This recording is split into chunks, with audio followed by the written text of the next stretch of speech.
Me llamo Dr. Alejandro Herrera. Soy arqueólogo con 25 años de experiencia en trabajos de campo en sitios prehispánicos de Mesoamérica. Sin embargo, mi hallazgo más sorprendente no ocurrió en las ruinas de Teotihuacán ni en las pirámides de Palenque, sino bajo uno de los edificios más emblemáticos de la Ciudad de México, el Palacio Nacional. Durante una intervención de monitoreo sismográfico en 2018, detectamos anomalías en el subsuelo del patio mayor que indicaban estructuras artificiales a profundidades inusuales. Esa pista nos llevó a excavar discretamente pasadizos sellados, desde la época colonial, descubriendo cámaras ocultas que preservaban un ritual sangriento practicado en secreto durante los primeros años de la Nueva España. Todo comenzó cuando el INAH nos convocó para supervisar el montaje de la exhibición de los murales de Diego Rivera. Los ingenieros notaron microfracturas en el piso de los corredores laterales, y al colocar geófonos de alta sensibilidad, las lecturas mostraron espacios huecos a 5 metros de profundidad. Mi equipo y yo instalamos un sondeo con penetración láser, revelando un ancho túnel de 3 metros que se extendía bajo la sala de cabildos. Tras obtener permiso extraordinario del Ejército y la Presidencia, iniciamos en 2019 una excavación en un solo tramo de 10 metros, lo suficiente para acceder a una cámara sellada con los azulejos originales del siglo XVI. Al remover los fragmentos de la tapa, encontramos un umbral con glifos nahuas mezclados con emblemas cristianos, cruces y calaveras aladas. En el interior, una cámara trapezoidal de muros encalados guardaba un altar central de piedra negra, manchado con restos de pigmento rojo oscuro. A los lados, nichos tallados contenían cráneos humanos alineados en 4 hileras, cada uno, con orificios perfectamente circulares en la frente, como si hubieran sido perforados con punzones de obsidiana. Sobre el altar, un pequeño cántaro de cerámica hispánica aún conservaba un líquido coagulante. Analizado luego en laboratorio, hallamos rastros de hemoglobina humana y restos de resina de copal, confirmando que aquel recinto fue escenario de sacrificios ceremoniales. Los murales interiores, apenas visibles bajo capas de yeso, mostraban escenas fragmentadas, guerreros nahuas ofreciendo corazones al pie de una cruz cristiana, monjas esposas de conquistadores sosteniendo cuchillos ceremoniales, y frailes franciscanos con rostros cubiertos por sombras, invocando en latín oraciones que entrelazaban el rito indígena y la liturgia católica. Aquello ilustraba la sincretización violenta emprendida a fines del siglo XVI, un ritual clandestino donde sacerdotes indígenas, bajo coacción de religiosos españoles, realizaban ofrendas humanas para purificar el poder colonial y garantizar la prosperidad de la corona. Al revisar los archivos virreinales de Lagn, hallé un edicto de 1585 firmado por el virrey Martín Enríquez de Almanza, ordenando clausurar las ceremonias abominables y sellar las criptas bajo la capilla real. El documento advertía penas de muerte a quienes divulgasen el secreto, calificando los sacrificios de herejía pagana oculta tras la fe cristiana. Pero en la práctica, el rito continuó en la clandestinidad, alimentado por el miedo y la promesa de poder. Una élite virreinal se beneficiaba de la creencia en la eficacia de aquel sacrificio sangriento para cosechas y minas. Nuestro hallazgo desmantela la narrativa oficial de una evangelización pacífica. Nos obliga a comprender que, bajo la grandiosidad del virreinato, se tejía un pacto de sangre que unía a conquistados y conquistadores en un rito secreto, legitimado por escrituras latinas y códices indígenas. Este primer capítulo solo abre la puerta al horror y al asombro.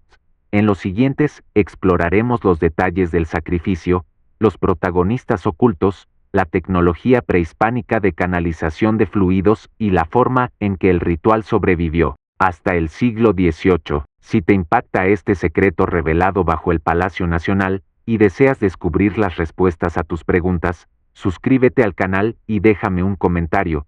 ¿Qué te sorprende más de este hallazgo arqueológico? Suscríbete para no perder el próximo capítulo, donde desvelaré quiénes fueron los sacerdotes y oficiales implicados en el ritual. Al acceder a la cámara principal, descubrimos inscripciones en náhuatl y latín que mencionaban a un grupo de hermanos del sacrificio, individuos encargados de ejecutar el ritual sangriento bajo el amparo de la corona. Tras analizar los glifos y cruzarlos con el edicto virreinal de 1585, mi equipo identificó 3 nombres: Tlacahuepan, señor de la sangre, sacerdote indígena adscrito al Templo Mayor antes de la conquista, reclutado tras convertirse al catolicismo para servir como puente ritual entre 2 mundos.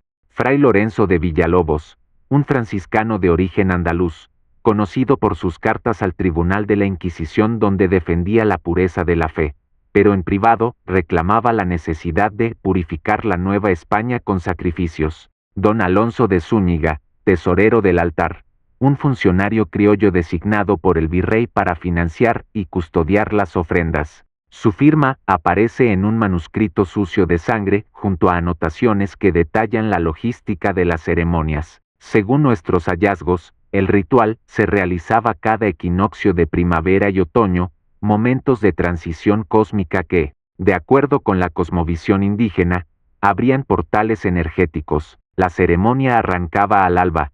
En el corredor sur del palacio, los hermanos del sacrificio bajaban sigilosamente por escaleras secretas hasta la cámara. Llevaban túnicas bordadas con hilos de oro y copal fresco para purificar el recinto. El orden de la ceremonia se describía en un códice colonial, encontrado en 2021 en la biblioteca del Museo del Virreinato. Purificación iniciale: se vertían cenizas de copal y se encendían 4 antorchas en los 4 nichos para invocar los 4 puntos cardinales. Invocación trilingües: los sacerdotes cantaban en náhuatl, latín y español, mezclando salmodias católicas con cantos prehispánicos de guajolotes y colibríes, símbolos de renacimiento. Selección de la víctima estaba predeterminada por un sorteo anual entre prisioneros de guerra y esclavos indígenas, ajustado a criterios de fortaleza de espíritu para garantizar que el oferente pudiese transmitir su energía al altar. Ceremonia del Cortés: el Tlacahuepan utilizaba una obsidiana ceremonial, altamente afilada, para realizar una incisión precisa en el flanco izquierdo, extrayendo el corazón aún palpitante. Una vez extraído, el fray Lorenzo rociaba el órgano con agua bendita y vino especiado, recitando un cántico de expiación. Ofrenda del corazón: don Alonso recogía el corazón en una bandeja labrada y lo depositaba en el cráter del altar, de piedra negra, donde el líquido hemático fluía por canales ocultos hasta una fosa subterránea llena de agua estancada, destinada a sembrar prosperidad en la tierra de los nuevos poblados. Sellado de la cámara: tras aplacar el fuego del copal, los sacerdotes colocaban una losa móvil con inscripciones en náhuatl antiguo y latín, sellando herméticamente la cámara hasta la próxima ceremonia. El papel de Tlacahuepan era clave. Su sangre de origen indígena se consideraba portadora de la memoria milenaria de los ancestros, capaz de revitalizar la mayor energía espiritual. Fray Lorenzo, por su parte, aportaba la legitimidad eclesiástica. Sus cartas al inquisidor de la Nueva España hablaban de la concordia entre cruz y pluma, un código para referirse al sacrificio ritual como acto de obediencia divina. Don Alonso, finalmente, garantizaba los recursos económicos, pagaba con el oro de la corona los servicios de cuchilleros, transportistas y escribanos que documentaban cada rito en hojas de amatl y pergamino. En nuestros estudios forenses, analizamos fragmentos de obsidiana y restos de copal de la tercera camada de sellado, circa 1591. Los análisis de isótopos revelaron que la resina provenía de árboles de la región de Izúcar de Matamoros, Puebla, región conocida por su copal de alta calidad. Esto demuestra un suministro regular y planificado de materiales rituales durante más de un siglo, reflejo de una tradición sistemática avalada por instancias políticas y religiosas. Pero, ¿por qué ocultar este pacto de sangre bajo la sede del poder virreinal? La respuesta aparece en un manuscrito cifrado del Archivo de la Nación, donde el virrey afirma: para mantener la fertilidad de la tierra y el favor de la corona, es menester ofrendar sangre al pie de la cruz, aun cuando tales actos se omitan. En los Evangelios, esta confesión, jamás publicada, desnuda la hipocresía colonial, mientras se proclamaba la fe católica y la abolición de sacrificios paganos, se perpetuaba un rito sangriento, asimilando la violencia prehispánica al proyecto evangelizador. El Palacio Nacional, símbolo de la autoridad impuesta, se erigía sobre cámaras de sacrificio, sellando la historia real bajo capas de yeso y propaganda oficial. En el próximo capítulo, exploraremos las técnicas de canalización de fluidos y sus conexiones con sistemas hidráulicos prehispánicos, revelando cómo el agua de la fosa ritual circulaba hacia fuentes públicas y cisternas reales, uniendo lo sagrado con lo cotidiano, lo oculto con lo manifiesto. Si te asombra la participación de sacerdotes indígenas y religiosos españoles en este ritual siniestro, suscríbete al canal y déjame tu comentario. ¿Qué aspecto de esta hermandad de sangre te impacta más? Suscríbete para no perder el próximo capítulo, donde desentrañaremos la ingeniería hidráulica de los sacrificios. La complejidad del ritual sangriento bajo el Palacio Nacional no se limitaba a la liturgia y al derramamiento de sangre.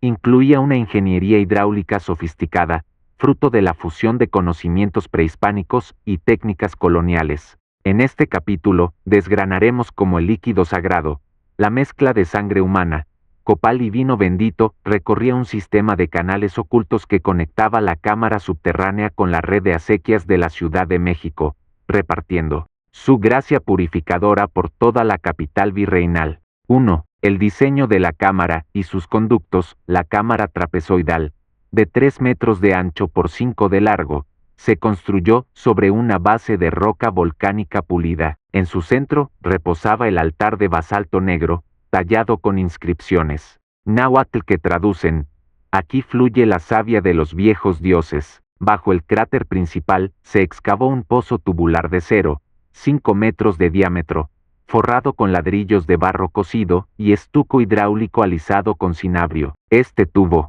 descendía otros 5 metros hasta un depósito mayor, como un sifón invertido capaz de generar presión y drenar el líquido ritual con rapidez. A partir de ese depósito, se bifurcaron 2 conductos de terracota vidriada con capacidad para 200 litros cada uno. Uno conducía hacia el oriente, aprovechando la ligera pendiente natural bajo los salones del palacio, y el otro hacia el poniente, recorriendo un corredor subterráneo sellado desde la época de Carlos II. Ambos canales desembocaban en los acueductos de origen prehispánico, recuperados y ampliados por ingenieros novohispanos. De esta manera, al completar la ceremonia, la sangre ritual no solo alimentaba la tierra cercana, sino que se integraba a la red de canales públicos que irrigaban los jardines del virreinato y las fuentes del Zócalo. 2. Influencias prehispánicas. El legado de los acueductos tepanecas. Los antiguos tepanecas, responsables de la gran red de canales de Tenochtitlán, diseñaron un sistema de acequias elevadas y con puertas de madera para controlar el nivel del agua. Los ingenieros coloniales reutilizaron esas técnicas, adaptándolas a tuberías de barro y piedra, pero mantuvieron el principio de flujo por gravedad y válvulas de desagüe ubicadas en cámaras de inspección selladas con mosaicos de tezontle. Nuestro equipo localizó en las paredes la huella de una válvula de trampa, un bloque de piedra deslizante que, al girarse con una palanca oculta, permitía aislar la cámara ritual del sistema general, y luego reabrirla para drenar el líquido sagrado. Junto a la válvula encontramos restos de pigmento rojo, confirmando su uso frecuente durante más de un siglo. Los manuales de construcción, redactados en náhuatl y español, hallados en el archivo de la Catedral Metropolitana, describen la calibración exacta del nivel de agua y recomiendan limpiar las tuberías con ceniza de copal cada 6 meses. Una práctica que solo dominaban los hermanos del sacrificio. 3. El destino final. Fuentes y surtidores coloniales. Las 2 tuberías conducían el fluido hasta 2 fuentes públicas. La fuente de los alabarderos, en el patio sur, exhibía un surtidor octogonal de cantera que, según crónicas de 1654, arroja agua purificadora al alba de cada equinoccio. Al extraer un fragmento del interior, hallamos sedimentos rojizos mezclados con partículas de resina de copal, evidencia química de aquel origen ritual. La segunda tubería desembocaba en la Fuente de la Conquista, cerca de la puerta principal. Allí, Un bajorrelieve muestra a Moctezuma y Cortés bebiendo agua bendita. Sabíamos que bajo la fachada cristiana se ocultaba un mensaje. El sacrificio pagano se mezclaba con la fe católica, concesionando el poder colonial con la savia de la victoria espiritual y militar. Al analizar muestras de sedimento de esa fuente con cromatografía de gases, detectamos trazas de hemoglobina humana y restos de vino especiado, confirmando el paso directo de la cámara ritual a los abrevaderos coloniales. 4. Simbolismo del flujo sangre, agua y poder en la cosmovisión nahua. El agua representa la vida, la fertilidad y la regeneración cíclica. El virrey Enríquez de Almanza y sus sucesores comprendieron que, al canalizar sangre humana en las fuentes públicas, convertían el sacrificio en un testimonio de poder. La sangre derramada en secreto afianzaba la prosperidad visible. Los murales coloniales del patio principal, pintados por artesanos indígenas bajo dirección virreinal, incluyen rostros de calaveras sonrientes ornamentando las pilastras, un guiño críptico al rito oculto. 5. Descubrimientos recientes y conservación. Durante la restauración de 2022, nuestro equipo desplegó endoscopios flexibles por los conductos de terracota y confirmó su integridad original. Las tuberías estaban tapizadas con un recubrimiento de betún y resina de pino, lo que explica su asombrosa durabilidad.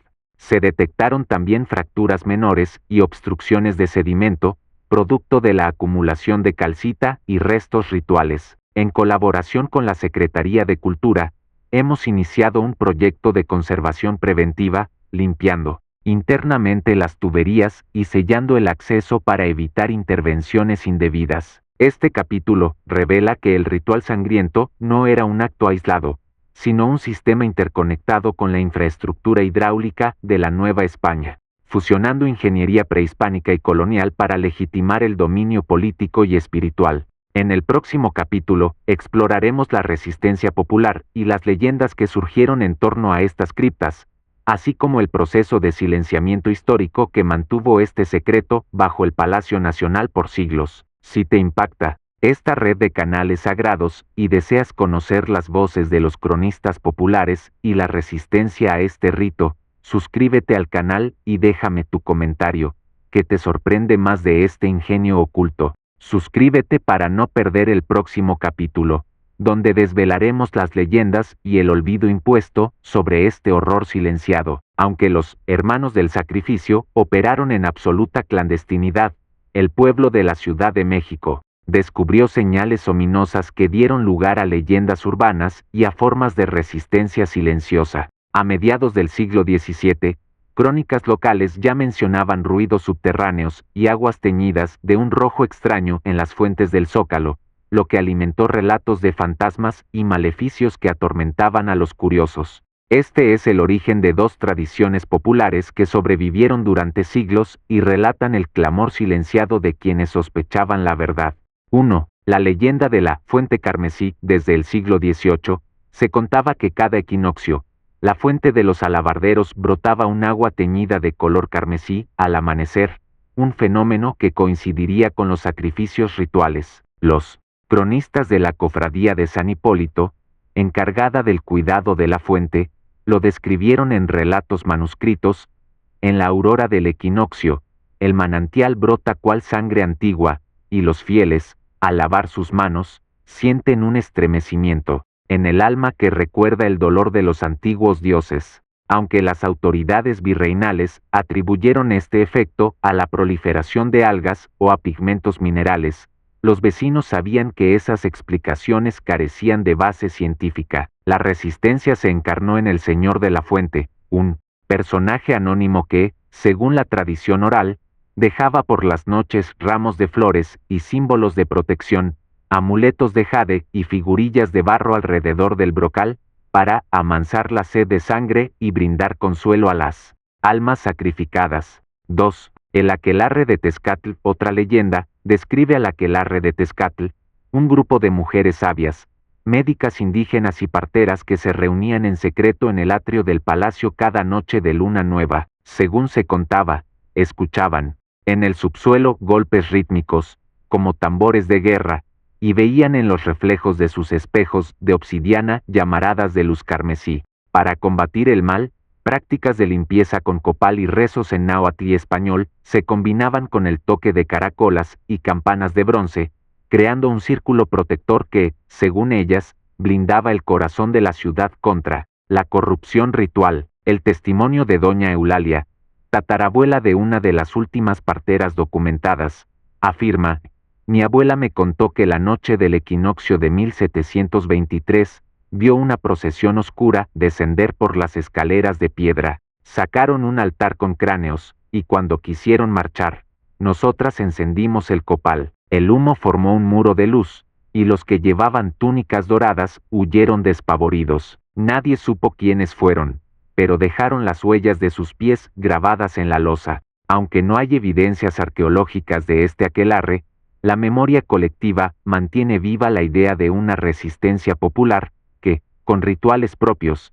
buscó desactivar el horror bajo el poder colonial. 3. El silencio oficial y la amnesia histórica. A lo largo del siglo XIX, los cronistas republicanos ignoraron deliberadamente estos relatos para ensalzar el Palacio Nacional como símbolo de la patria independiente. Las excavaciones del Porfiriato en 1900, enfocadas en retirar vestigios prehispánicos, pasaron por alto las cámaras sangrientas. Durante la restauración posrevolucionaria de los murales de Diego Rivera en 1929, los artistas y arquitectos se encontraron con muros reforzados y sellos hidráulicos intactos. Sin embargo, optaron por respetar la confidencialidad impuesta por el INAH y el gobierno federal, evitando cualquier mención pública de criptas ni intervención arqueológica profunda. El resultado fue una amnesia institucionalizada. Generaciones enteras crecieron sin conocimiento de los cráneos perforados ni de los glifos cristianos nahuas. Los manuales de historia omitieron cualquier mención de sacrificios en la Nueva España, centrando la conversación en la conquista militar y en la evangelización pacífica. El silencio oficial, reforzado por la falta de datos accesibles, convirtió estos pasadizos y cámaras en fantasmas subterráneos, presentes en la memoria popular pero invisibles para la historia académica. 4. Reapertura del debate en la era contemporánea. Fue hasta 2019, tras nuestra excavación y la desclasificación de documentos virreinales, que el debate resurgió en medios académicos y de divulgación. Conferencias en el Colegio de México y la UNAM han comenzado a incluir ponencias sobre las prácticas sangrientas coloniales, llamando a una revisión crítica de la narrativa histórica. El periodista cultural Esteban Radilla tituló un artículo: El culto sangriento bajo el espejo virreinal, desencadenando reacciones de rechazo y sorpresa en redes sociales. Por su parte, colectivos de defensa del patrimonio exigen la protección de las criptas y un plan de conservación, mientras grupos de derechos humanos piden reconocimiento público y actos simbólicos de reparación histórica en memoria de quienes fueron sacrificados. Ha surgido una propuesta para erigir una placa conmemorativa en el patio mayor, que recuerde la herencia violenta del poder colonial y honre la resistencia popular que intentó detenerla. 5. Hacia una memoria completa. El hallazgo de estas criptas y el conocimiento de la resistencia silenciada nos enfrentan a la responsabilidad de reescribir la historia. Reconocer el horror no es ensuciar el presente, sino honrar la verdad y aprender de las sombras. Es crucial incorporar estos relatos en los planes de estudio, en visitas guiadas al Palacio Nacional y en exposiciones especiales que incluyan réplicas de los glifos y canales arqueológicos, así como testimonios orales recopilados de las comunidades afectadas. Este capítulo evidencia que, bajo la magnificencia colonial y la narrativa oficial, existió un rito de sangre practicado por las élites de la época, enfrentado por la sabiduría popular y ocultado por siglos. En el último capítulo, exploraremos las implicaciones éticas y los pasos a seguir para proteger, investigar y dar memoria a este legado silenciado. Si te conmueve la historia de resistencia popular y deseas proponer ideas de conmemoración, suscríbete al canal y déjame tu comentario. ¿Cómo crees que deberíamos honrar a las víctimas de este rito oculto? Suscríbete para no perder el capítulo final. donde reflexionaremos sobre la reparación histórica y el valor de desenterrar la verdad, el descubrimiento de las criptas sangrientas bajo el Palacio Nacional y el rescate de la memoria de aquellos rituales ocultos nos obligan a replantear nuestra relación con el pasado y a impulsar acciones de reparación histórica que restituyan la verdad a las comunidades afectadas. Este último capítulo propone un itinerario ético y práctico para integrar estos hallazgos a la memoria nacional, garantizar la protección del patrimonio arqueológico y honrar a las víctimas de aquel pacto de sangre. 1. Reconocimiento oficial y actos simbólicos. El primer paso debe ser el reconocimiento público de los hechos por parte del Estado. Propongo que el presidente de México, en conjunto con el INAH y la Secretaría de Cultura, convoque a un acto solemne en el patio mayor del Palacio Nacional, donde se descubran réplicas del altar de basalto y se instale una placa conmemorativa en náhuatl, latín y español. Este acto simbólico, realizado cada equinoccio, recordaría el dolor ancestral y celebraría la resistencia popular que, con copal y espejos de obsidiana, intentó frenar aquel horror. 2. Creación de un museo subterráneo de la memoria. Las criptas reveladas deben preservarse bajo estrictas normas de conservación y abrirse al público como un museo subterráneo de la memoria, similar a las catacumbas europeas. El espacio incluiría pasillos iluminados con luz tenue y paneles interactivos que expliquen el rito, sus protagonistas y la tecnología hidráulica prehispánica. Mediante realidad aumentada, los visitantes verían reconstrucciones digitales de la ceremonia, los glifos explicados y dramatizaciones de la resistencia, de las parteras y sabias. Este museo ofrecería visitas guiadas por arqueólogos y antropólogos, sumando perspectivas interdisciplinarias. 3. Incorporación en planes educativos. La enseñanza de la historia de México debe incluir, desde nivel medio superior, el estudio de las criptas coloniales y la cosmovisión náhuatl que las inspiró. Propongo la elaboración de un módulo curricular sobre sincretismos violentos, con materiales didácticos que combinen textos, mapas, artefactos y testimonios orales. Las escuelas de historia viva impartirían talleres en el Palacio Nacional y en comunidades aledañas, fomentando la alfabetización arqueológica y la reflexión crítica sobre los usos del poder y la memoria. 4. Programas de trabajo comunitario y guardas voluntarios. Las colonias aledañas al Zócalo San Miguel, La Merced, Centro Histórico deben participar activamente en la vigilancia y cuidado de las criptas. Sugiero la formación de guardas voluntarios de la memoria, vecinos capacitados por el INAH en técnicas básicas de monitoreo ambiental y patrimonial. Estos guardas tendrían un rol civil y respetuoso, actuando como puentes entre el público y las autoridades, difundiendo en ferias culturales y mercados la historia de los rituales, las leyendas de la Fuente Carmesí y el aquelarre de Tezcatl.